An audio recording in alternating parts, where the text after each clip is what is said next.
Si Cooper ay brown. At yan naman si Dian, kamukha ng tatay.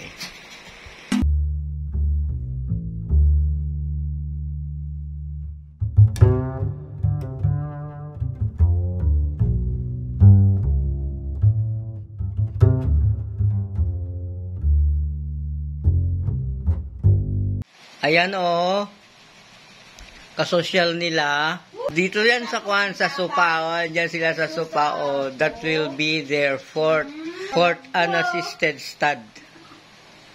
O, kaupo ko sila kanina.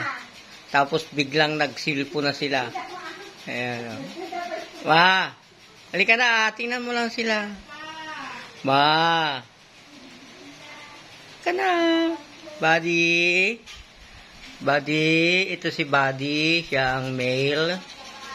At ito naman si Athena, ang female. Yan o, ang fourth unassisted stud ng dalawa kong mga aso. Sina Buddy at si Athena. O, see you. Hintayin lang natin na kuhan matapos sila. Oh. Yan, nasa sopa sila. Sige.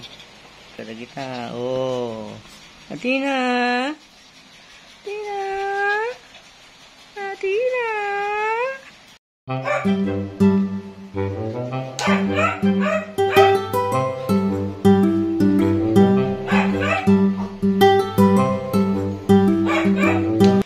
Yan lang kayo, mahulog kayo riyan. Merong may masasaktan sa inyo pagka may nahulog dyan sa inyo.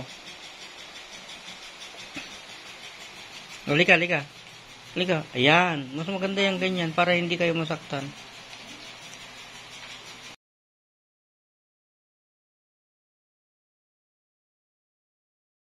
I love my dog, he's always there for me. I love my dog, he makes me happy.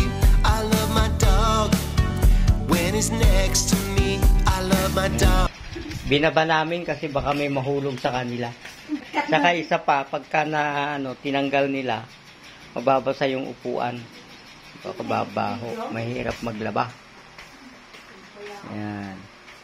Pang-apat na unassisted stud. Sa inyo. Oh.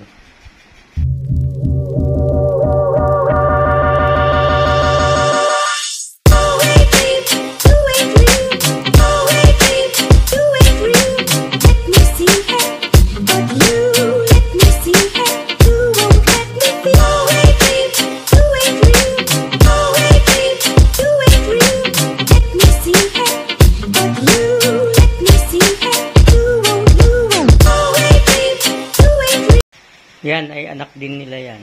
Dalawa. Sina Cooper at Dian. 5 months after birth nila Cooper at Dian, nag-hit ulit si Athena. Yan. Siyak ko na yan. Siguradong sigurado na yan. Nakailang beses na yan.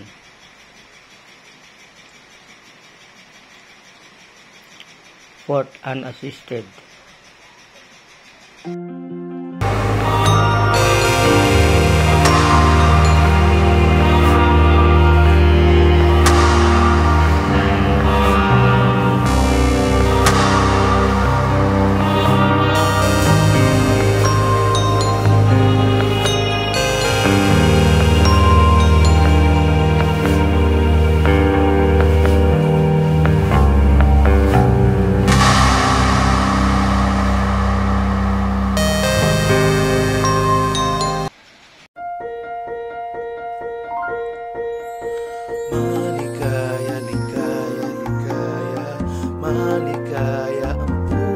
Bagong gupit kasi si Athena.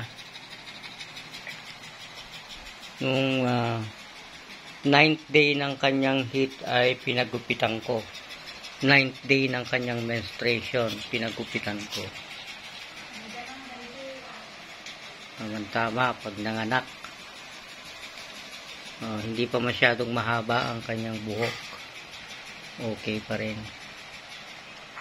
Ako, gupitan ko na lang to yung kanyang dede, kanyang dibdib. Bayaan man. Si Athena nga pala ay 2 years old niya noong October 1. Si Athena nga pala ay 2 years old niya noong October 1. Sunday.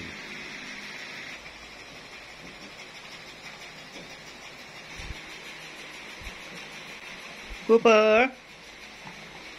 Cooper? Si Cooper ay brown. At yan naman si Dian, kamukha ng tatay. Cooper? Dian?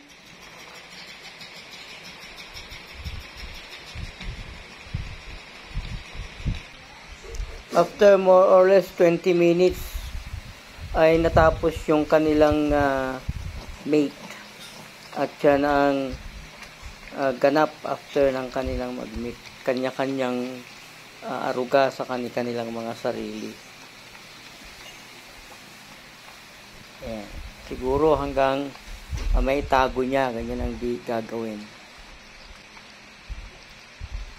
Pagkatapos nila ay yan ang kaganapan. Hanggang may pasok siguro niya yung kanyang ari.